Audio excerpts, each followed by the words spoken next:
방송대학 TV. 우리말의 문법적 특성은 크게 두 가지로 나눠서 살펴봐야 되겠죠. 왜? 문법론은 크게 영역이 두 가지가 있다고 그랬지 않습니까? 벌써 잊어버리셨죠. 문법은 두 가지 하위 범위를 가진다. 하나는 형태론, 하나는 통사론. 그죠? 1강부터 8강까지 형태론, 9강부터 15강까지 통사론. 이게 자꾸 들어서 익히셔야 됩니다. 그러니까 우리말의 문법적 특성이라고 얘기한다면 두 가지 특성으로 나눠져야 될 것 아니에요. 문법이 형태론과 통사론이 있으니까 문법적 특성도 형태적 특성, 형태론적 특성이라고 해도 마찬가지입니다. 또 하나는 통사적 특성, 또 하나는 통사론적 특성. 이렇게 나눠지는 것이에요. 자, 제일 먼저 그러면 형태적인 특성, 형태론적인 특성. 그 첫 번째, 우리말은 형태론적으로 교차어에 속한다라고 하는 말이 있습니다. 교차어라고 하는 말이에요. 예, 교차어라고 하는 말, 처음 듣는 말은 아닐 텐데 정확하게 잘 구별하지 못하실 수 있습니다. 어떤 예전에 언어학자가 얘기하기를 뭐라고 했느냐면 인간, 인류, 지구상에 존재하는 많은 언어들이 있지만 유형론적으로 인간의 언어는 몇 가지 유형이 이렇게 나눠질 수 있다라고 이렇게 생각을 했는데, 그래서 나눈 것이 이제 교차어니, 굴절어니, 고립어니 이러한 말들을 사용하게 된 것이에요. 그러니까 그 언어의 형태론적인 특성이죠. 단어를 만들 때 어떠한 방식으로 단어가 만들어지느냐에 따라서 이것을 나누는 것입니다. 교차어라고 하는 말은, 이 말이 한자가 굉장히 어려워요. 교자는 악교라고 할 때의 교자입니다. 학술 용어라서 그래요. 악교가 뭐 하는 것이? 붙이는 거잖아요. 나무하고 나무 사이를 이렇게 붙이는 거. 소가지고 이렇게 고아서 끈적끈적하게 만든 다음에 이렇게 붙이는 것을 악교라고 하는데, 악교가 붙듯이 어떤 형태의 뒤에 붙는 것이에요. 그것은 이제 어근에 접미사가 붙어서 새로운 단어를 만들어내거나 문법적인 관계를 만들어내는 이러한 언어를 교차어라고 부르자라고 이렇게 얘기한 것이죠. 또 물론 그것은 첨가어니까 첨가어라고 불러요. 교차어와 첨가어는 같은 뜻입니다. 예를 들자면 우리말에서 덥다라는 말이 있고 웃다라는 말이 있고 먹다라는 말이 있다라는 말이에요. 거기에다가 뒤에 개가 붙어서 덥게가 만들어지고, 웃다에 음이 붙어서 음이 만들어지고, 먹다에 이가 붙어서 먹이가 만들어지고, 깨끗이라는 어근에 이가 붙어서 깨끗이가 만들어지는 것. 이러한 방식들이죠. 모든 요소들이 뒤에 붙어서 새로운 단어들을 만들어내는 방식입니다. 이것은 명사, 체언에다가 조사가 붙을 때도 마찬가지예요. 사람이 사람을 사람의 이와 같이 붙지, 이 사람, 의 사람 이렇게 되진 않잖아요. 어떤 문법적인 요소가 붙을 때 뒤에 와서 붙습니다. 뒤에 와서.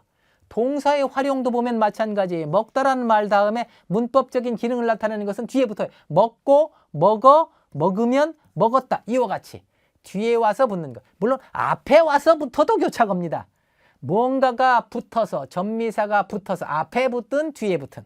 우리말은 뒤에 붙죠. 항상 뒤에 붙어서, 말이 붙어서 새로운 단어를 만들어내는 그러한 것이 주도적인 역할을 하는 그러한 언어를 교차어라고 부른다, 이렇게 얘기하면 됩니다. 그러니까 우리말의 형태론적 특성 가운데 가장 두드러진 특성은 교차어적인 특성이다. 물론 영어와 다른 언어에도, 우리가 굴절어라고 부르는 언어나 고립어라고 부르는 언어에도 교착적인 특성은 있어요.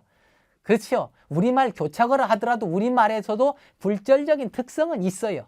그런데 어떠한 특성이 더 주종을 이루느냐, 여기에 따라서 이제 나누는 것인데, 우리말은 형태론적으로 교차어적인 특성을 가장 강하게 보인다, 이런 뜻이에요. 이것을 문법 용어를 가지고 설명한다면 접미사, 즉 조사와 어미를 우리는 다 여기서는 접미사라고 불렀습니다. 일반 언어학적인 측면에서 그 종류가 다양하고 이들이 문법적인 기능을 하는 것입니다. 자, 형태적 특성 가운데 두 번째 특성은 유적명사와 무적명사가 형태론적으로 구분된다는 것입니다. 유적명사, 무적명사, 이 말은 아마도 처음 들으시는 분들이 굉장히 많을 거예요. 명사의 종류를 나눌 때 여러분들은 아마 품사론을 공부하는 것은 우리말 문법보다 영문법을 공부하면서 먼저 익혔을 거예요. 영어 문법서에 보게 되면 제1장에 보게 되면 명사라고 하는 것이 나오잖아요. 명사에 보면 종류가 고유명사, 추상명사, 물질명사 쭉 해서 이렇게 나오게 되죠. 근데 거기에는 유적명사, 무적명사라는 말은 없어요. 왜냐하면 그 명사를 이렇게 나누는 이유는 심심해서 나눈 것이 아닙니다. 물질명사와 무슨 보통명사, 고유명사를 나누는 것은 그 명사들의 각각의 범주가 문법적으로 다른 기능을 하기 때문에 그런 것이에요. 의미가 아닙니다. 문법적으로. 예를 들자면 고유명사는 복수가 되지 않는다든가 물질명사는 어떻게 관사가 올 수 없, 뭐 이러한 것들이 있지 않습니까? 그러한 것들의 문법적인 기능을 설명해서 문법을 명사를 나눈 것이죠. 근데 우리말 문법을 설명할 때는 물론 고유명사도 특이한 문법적인 기능을 합니다. 근데 유정명사와 무정명사가 구분되어서 문법적으로 다른 기능을 하는 아주 특이한 문법적 현상을 보이는 언어다, 이런 뜻이에요. 그러면 무정명사는 뭐고 유정명사는 무엇이냐? 무정이니 유정이니 하는 말들은 한자로 이렇게 됐어요. 유정명사는 있을유자 뜻정자, 무정명사는 없을무자 뜻정자. 춘원 이광수가 쓴 소설의 제목이기도 합니다. 무정과 유정. 원래는 저것이 불교 용어입니다. 일체 유정, 유정이라고 하면요, 불교 용어에 있어서 생명을 가진 것을 유정이라고 해요. 생명을 가진 것, 무정은 생명이 없는 것인데 여기서 명확하게 해야 될 것은 뭐냐 하면 생명이 있는 것 중에서도 사람과 동물만이 유정입니다. 불교에서 살생을 하지 말라라고 했을 때 그 살생을 해서 안 되는 대상이 유정이에요. 그런데 식물은 상관이 없거든요. 식물은 생명체가 있지만, 생물이기는 하지만 사물과 똑같은 대우를 받습니다. 그것을 무정명사라고 합니다. 유정명사와 무정명사를 왜 구분하려고 하느냐 하면 우리말에 있어서는 그 앞에 유정명사가 오느냐 뒤에 무정명사가 오느냐에 따라서 그 뒤에 조사가 다른 것이 오는 경우가 있기 때문에 그래요. 이것이 문법적으로 중요한 것입니다. 옛날 말, 우리말의 옛말에서는 이러한 현상들이 훨씬 더 많았는데 오늘날 남아있는 것들은 4번의 예 같은 것입니다. 철수가 동생에게 물을 주었다, 이런 말이 있어요. 철수가 동생한테 물을 주었다, 이것도 괜찮아요. 그런데 철수가 동생에 물을 주었다는 안 돼요. 여기 비문 별 표시 있죠? 동생에 물을 주었다, 안 된단 말입니다. 근데 철수가 나무에 물을 주었다 할 때는 나무에예요. 나무에게 물을 주었다, 나무한테 물을 주었다, 안 돼요. 왜 안 된다라고 얘기하느냐? 자, 동생이라고 하는 단어 앞에 있는 이 명사입니다. 이 동생은 유정명사입니다. 사람이잖아요. 동생은.